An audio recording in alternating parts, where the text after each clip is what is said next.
প্রিয়া, আমি মার্কেটে যাচ্ছি, তো জিজুর লাঞ্চটা তুই প্যাক করে দিস, আমি আসলাম। প্রিয়া, আমার লাঞ্চটা কি রেডি হয়েছে? আমার অফিসের জন্য লেট হয়ে যাচ্ছে।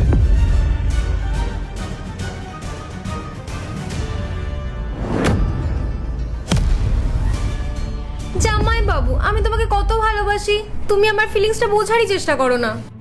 এখন তো বাড়িতে কেউ নেই, শুধু তুমি আর আমি, তাই আমরা খুব ভালো করে টাইম স্পেন্ড করতে পারবো, কেউ ডিস্টার্বও করার নেই। প্রিয়া, আমি তোমায় কতবার বলেছি যে আমি ওরকম ছেলে নই। আমার এই সমস্ত আর কি একদম পছন্দ না।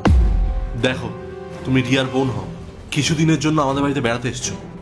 আমার এরকম ফালতু আর কি ভাল লাগে না, আমার এগুলো পছন্দ না। জামাই বাবু, আমি তোমার শালি বলে কথা, আর তুমি তো নিশ্চয়ই জানো যে শালি মানে কি। আচ্ছা, আমার একটা কথা বলো তো, দিদির মধ্যে এমন কি আছে যেটা আমার মধ্যে নেই?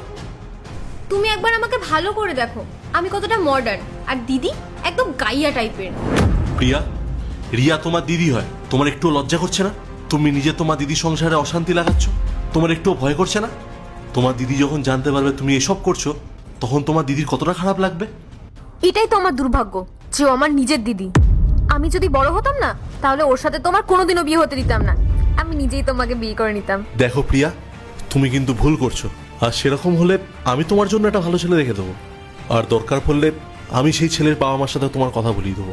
রিয়া, প্রিয়া তোমার দিদি হয়, আর তুমি যেগুলো করছো সম্পূর্ণ ভুল করছো।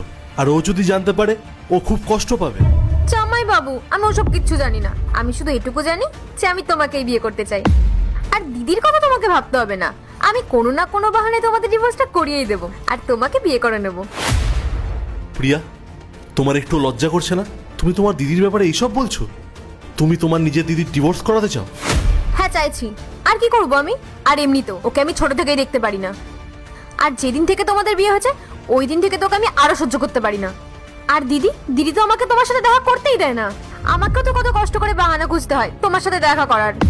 আর ফাইনালি আজকে সেই দিনটা এলো, দিদিও বাড়িতে নেই, শুধু তুমি আর আমি, আর আজকে আমরা মন খুলে এনজয় করব। আর তুমি এত ভয় পেও না, কেউ জানতে পারবে না। চলো ভেতরে চলো। প্রিয়া, আমি এখন অফিসে যাব, তুমি যাও, তোমার ঘরে যাও। তোমার এক্সাম আছে না, যাও গিয়ে পড়াশোনা করো। আমি যদি জানতাম না তুমি এইরকম, আমি কোনোদিনও তোমাকে বাড়িতে অ্যালাউ করতাম না। আমি আমার ওয়াইফকে খুব ভালোবাসি, আমি বাকি ছেলেদের মতো না, বুঝতে পেরেছো? জামাই বাবু, আমিও তো তোমাকে ভালোবাসি, আর তুমি জানো তোমার সাথে দেখা করার জন্য আমি সবাইকে মিথ্যা কথা বলে এখানে এসেছি। আমি সবাইকে বলেছি পার্ট 2 দেখতে সাবস্ক্রাইব করো ভেলকু 78M।